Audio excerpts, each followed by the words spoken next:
Okay, I'm gonna say this right now. If you have a really attractive mom, keep her away from me. I am not joking. If you ever see me in public and you see me and you walk up to me with your attractive mom, chances are I'm gonna pull your mother. And this story is about how I did a fan's mom. But before we get into this, make sure you guys press that like button and subscribe to the channel if you haven't already. Seriously, it means a lot when you guys do. And let's just jump straight into today's embarrassing story. Yo, what is going on, you guys? My name is Bubba and welcome back to a really embarrassing story time. So today's story all takes place 3 years ago. So if you guys don't know, 3 years ago, this channel was blowing up and this channel was really making numbers and it was showing the world my stories. I am not joking. I think one of the stories on TikTok got over 30 million views. Like, we were going viral on TikTok, on YouTube.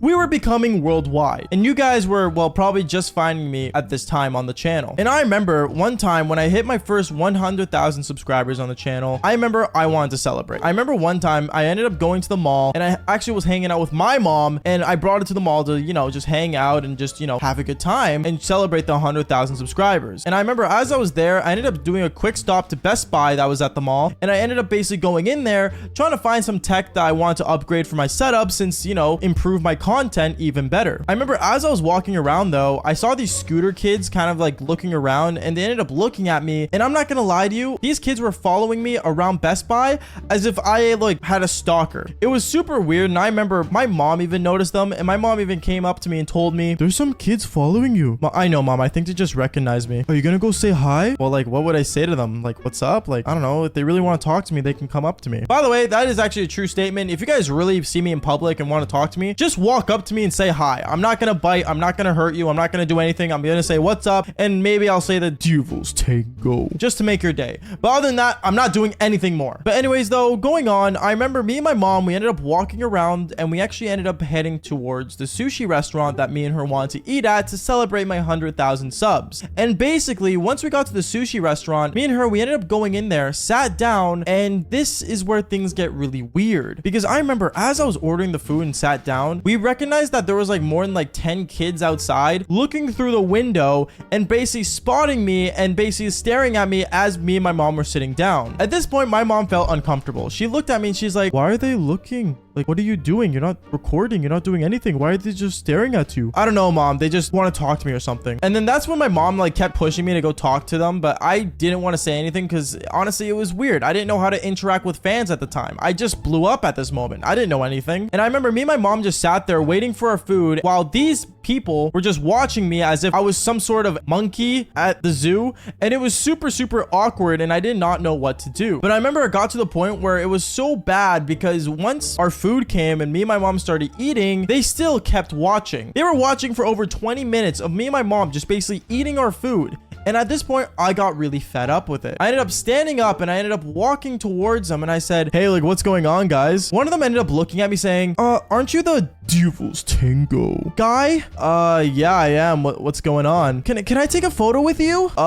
Yeah, sure, we can take a photo." I ended up taking a photo with one kid and then the other kid. And then afterwards, after I ended up taking photos with like 3 people, more people started crowding around and it ended up doing this weird effect where basically a bunch of people were crowding around me wanting to take a photo. And I wasn't even sure if they all knew who I was. It got super awkward and I didn't know what was going on. And honestly, it got to the point where I remember a mom ended up coming up to me and she ended up asking me, "Oh, my son's a really big fan.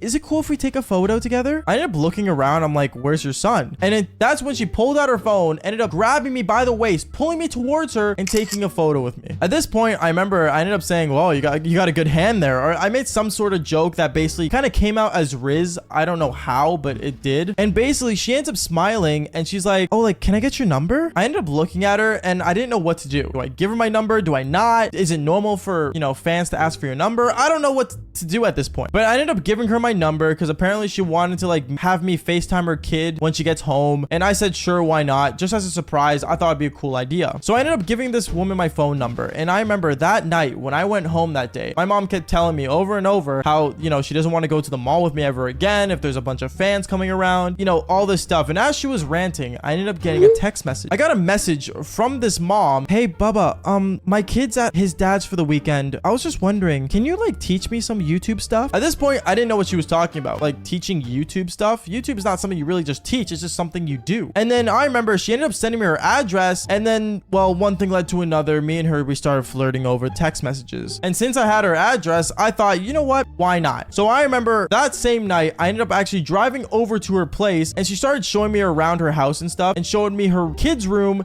And also, this mom had a gaming setup, which was very bizarre and never seen a mother have a gaming setup. But to be fair, this mom was a pretty young mother. So in a way, like I wasn't really complaining. Anyways, going on with the story, I remember from there, me and this mom, we ended up basically sitting on the couch together. And she started telling me like her story about how she got divorced and how her kid's a fan, about like, you know, my stories, because like, you know, it's just something that's unbelievable and stuff like that. And I ended up looking at her saying, well, what can I say? I am the master of the Devil's Tango. She ended up looking at me and winking, and she's like, really? I think we can put you to the test. And one thing led to another. Me and her, we actually ended up doing it on the couch. Yeah, we did the Devil's Tango on the couch that my fan lived in. I don't know how else to explain this, but this was the most bizarre thing that ever happened. And I remember it was actually pretty good because this girl knew what she was doing, or this mother knew what she was doing. And at this moment, I think I started to realize how much I like MILFs. But going on with the story, let's just say things got really weird. And me and her, well, I remember we ended up basically meeting up again and again. And it was one time where when I went over, her kid was home. And at that point, I was willing to like turn around and be like, oh, like it's all good. But she looked at me and said, oh no, it's okay. Like my kid's asleep. He's not gonna know you're here. So I ended up going upstairs to her room, and me and her, as we were in the middle of doing the Devil's Tango, I remember a kid ends up walking into the room, and it was like some like 14-year-old kid, and he sees me hitting his mother from the back, and he's just staring at me going, wait, what are you doing to my mom? And then afterwards, as I turned my face to see who was at the door, I realized that it was my fan. And at this moment, I remember I turned my head and I saw it was the kid that was a fan of me. I ended up basically hiding my face, but he instantly recognized me and said, Baba, is that you? And I remember at that moment, I ended up grabbing my pants as fast as I can. And this kid saw my whole eggplant, and I, you know, put on my clothes as fast as I could, and I sprinted out of that house, and I never went back there. To the person that's watching this video, that's probably the fan, I just want to say I apologize for what happened. I didn't mean to scar you. And honestly, I did text your mom before this to get permission to tell the story, and she's totally cool with it. There's no reason why you should be ashamed, because like, I'm not gonna lie, it's pretty cool. BabaStreams ended up doing your mom. Like, you're not really losing there. Anyways, guys, that is basically it for today's embarrassing story. Make sure you guys press that like button and subscribe to the channel if you haven't already. And like I always say, just follow for more embarrassing stories just like this one. Peace out, guys.